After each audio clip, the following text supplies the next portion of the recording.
श्रीराम जय जय राम।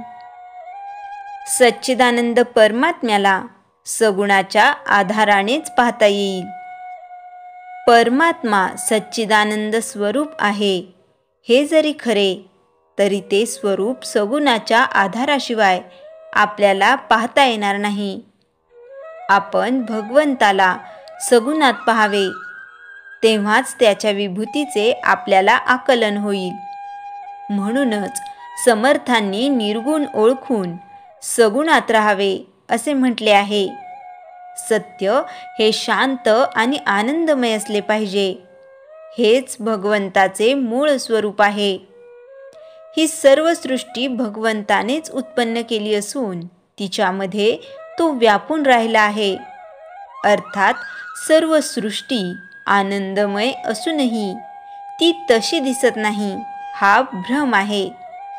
डोळ्याच्या आतमध्ये पाहण्याची शक्ती नसेल तर बाह्य डोळा असूनही दिसत नाही, परंतु आतमध्ये शक्ती असली तरी ती आहे असे बाह्य डोळ्यांशिवाय कळत नाही। त्याचप्रमाणे सगुण आणि निर्गुण यांचा संबंध आहे। सत्य हे अखंड टिकणारे आहे, म्हणून ते शांत आहे, म्हणून सनातन आहे। ते शांत आणि सनातन आहे म्हणून त्याच्याच ठिकाणी समाधान आहे, कारण अशांतामध्ये आनंद असणे शक्य नाही। म्हणून सत्य हे परमात्म स्वरूप होय। परमात्म स्वरूपी सत्य हे व्यावहारिक भाषेत सांगितले पाहिजे, पण व्यावहारिक सत्य मात्र निराळे असते। ही सृष्टी भगवंताने निर्माण केली आहे, म्हणून तिच्यामध्ये सर्व ठिकाणी भगवंताचे अस्तित्व असले पाहिजे। याचा अर्थ असा की प्रत्येकामध्ये भगवंताच्या अस्तित्वाची जाणीव करून देणारा असा एक गुण आहे। हा गुण म्हणजे जगण्याची हौस होय। सर्वांना शांती मिळावी हाच भगवंताचा हेतू आहे। ही शांती परिस्थितीवर अवलंबून नाही। शांती एकपणात आहे, द्वैतात नाही। एकामध्ये ज्याचे मन गुंतले, ज्याने आपले मन भगवंताकडे ठेवले, त्यालाच शांतीचा लाभ होतो। मग त्याची इतर परिस्थिती कशीही असो। प्रपंचाचा अनुभव कष्टमय आहे, पण भगवंताचा अनुभव आनंदमय आहे खास, आणि त्याकरिता त्याच्या नामाचे अनुसंधान हे एकच साधन आहे। भगवंताला पाहायचे असेल तर आपल्यालाही तसे व्हावे लागते। सत्वगुणात भगवंत असतो, तेव्हा आपण त्या मार्गाने जावे। आजारी माणसाला 3 गोष्टी कराव्या लागतात: कुपथ्य टाळणे, पथ्य सांभाळणे आणि औषध घेणे। त्याचप्रमाणे भवरोग्यालाही 3 गोष्टी कराव्या लागतात: मुख्य ध्येय परमात्मा प्राप्ती, त्याच्या आड जे येईल ते कुपथ्य, दुसंगती अनाचार, अधर्माचरण, मिथ्या भाषण, द्वेष, मत्सर वगैरे त्याचा त्याग करावा।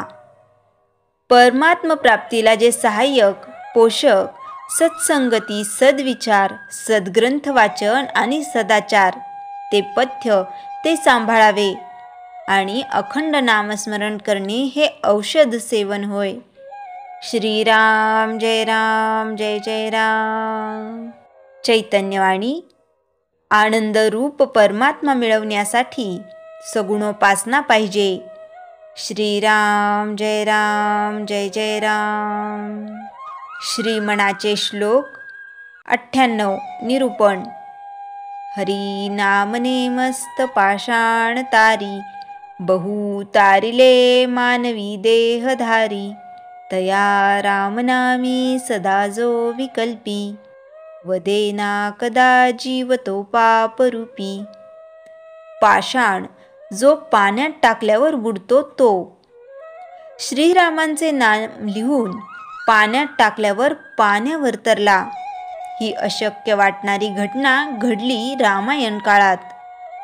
प्रभू श्रीराम जेव्हा सीतामाईंना सोडवण्यासाठी लंकेवर चाल करून गेले, तेव्हा मधला समुद्र कसा पार करायचा हा प्रश्न होता. तेव्हा सेतू बांधायचा ठरला. तेव्हा सेतू बांधण्यासाठी वापरले गेलेले पाषाण श्रीराम असे नाम लिहून टाकले आणि अशक्य ते शक्य झाले. तेथे एक रूपक समजता येईल. दगड म्हणजे भक्ती नसलेला, ईश्वर न मानणारा माणूस. त्याने जर नामावर विश्वास ठेवला, त्याने नाम घेतले तर तो नक्कीच तरून जाईल.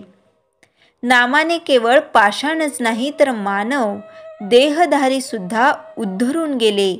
अजामेळ आणि कुंटिनी न कळत नाम घेऊनही उद्धरून गेले. अनेक नामधारी संत नामाने उद्धरून गेले.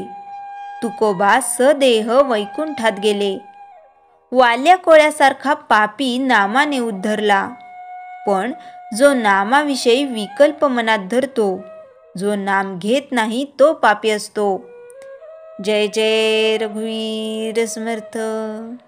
श्रीराम जय राम जय जय राम. नाम जप एक अद्भुत साधना. लेखांक 27. नामाने विचार प्रवाह बंद होतो. नाम हा शब्द एक विचार आहे. मग नाम पलीकडे नेतं काय? हा प्रश्न कालच माझ्यासमोर आला. विचारणारे नामवंत मनोचिकित्सक आहेत. दुसऱ्या एका नामवंतांनीही मुक्तीसंदर्भात हाच प्रश्न केला आहे. त्यामुळे हा प्रश्न मला महत्त्वाचा आहे. आपल्या मनात अनेक अतिरिक्त विचार येत असतात. आपण कधी स्वस्थ शांतपणे बसूच शकत नाही. अगदी खूप शांत बसलेल्या माणसाच्या मनातही प्रचंड खळबळ चाललेली असते. मनाला खूप दारे आहेत काय? कुठून हे विचार घुसत असतात? अगदी जगाच्या राजकारणापासून रस्त्यावरच्या भाजीवाल्यांपर्यंत कोणीही आपल्या मनात घुसू शकतो. आपण ठरवून विचार करावा म्हटलं तर त्या सिस्टमॅटिक विचारांमध्येही दुसरे विचार घुसत असतात. थोडक्यात मन बसल्या जागी चारोधाम यात्रा करून येत असतं. पायांनीच फिरायला पाहिजे असं काही नाही. या मनाच्या दारांना कोण बंद करत असेल तर ते नामस्मरण. नाम सुरू झाल्या झाल्या मनातल्या विचारांना हुसकवायच्या कामाला लागतं. चला चला, इथे राहू नका. आम्ही आदेशानुसार जागा ताब्यात घ्यायला आलो आहोत. पळा पळा, नाही पळालात तर दट्ट्या बसणार. अशी नामाची बतावणी सुरू झाली की वर्षोनवर्षे ठाण मांडून राहिलेल्या या विचारांची पळापळ सुरू होते. मिळेल त्या दाराने बाहेर पडायची त्यांच्यात धांदल सुरू होते. मनाला एकच दार आहे का अनेक? मन हेच किती सूक्ष्म आहे. त्याची दारेही सूक्ष्मच आहेत. पळत असलेले विचार या सूक्ष्म लहरी असतात.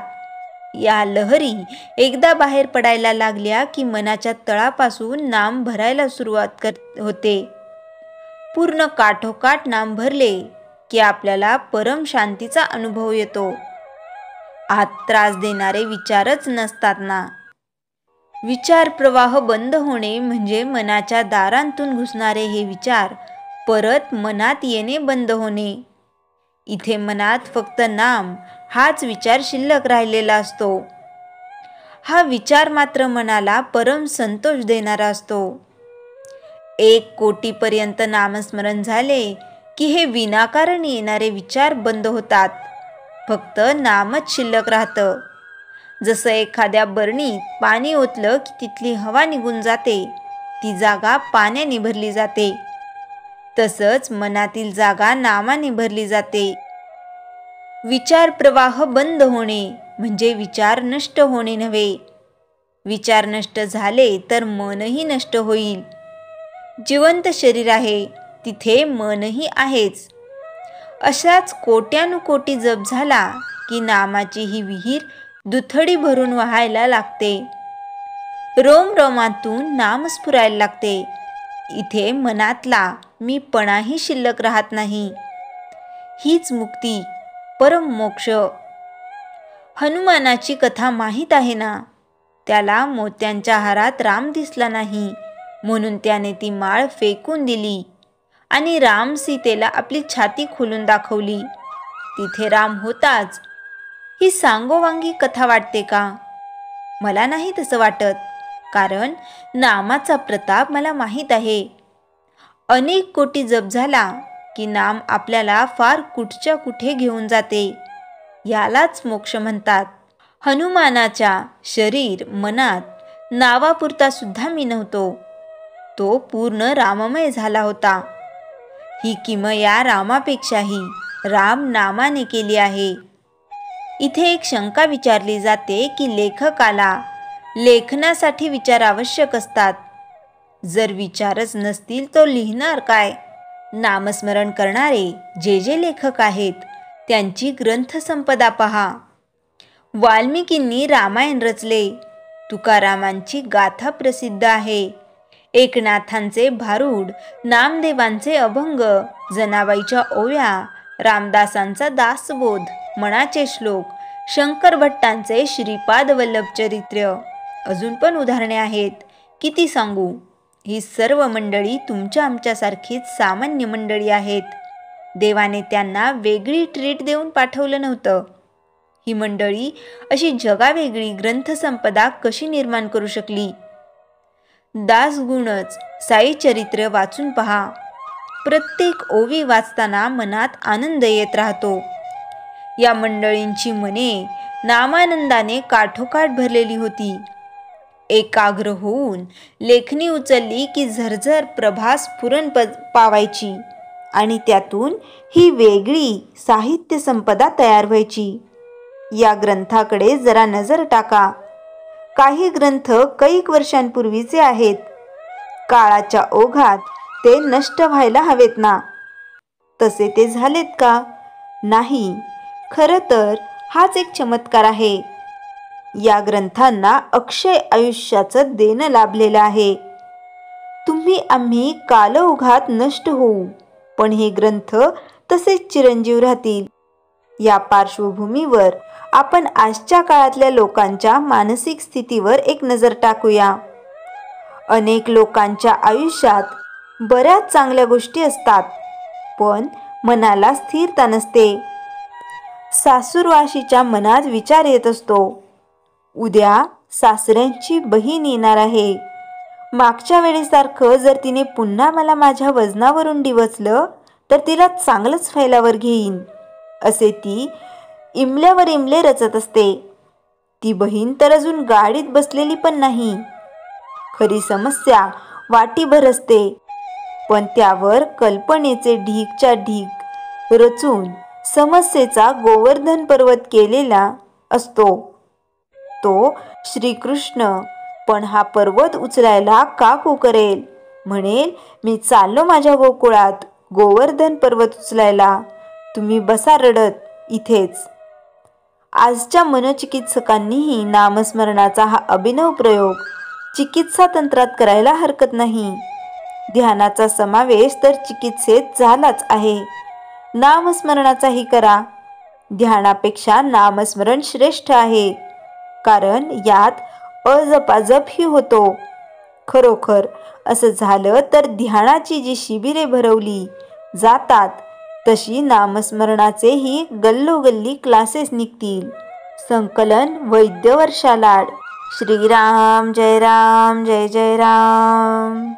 जयाच्या जनी जन्मनामार्थ झाला, जयाने सदा वासनामात केला.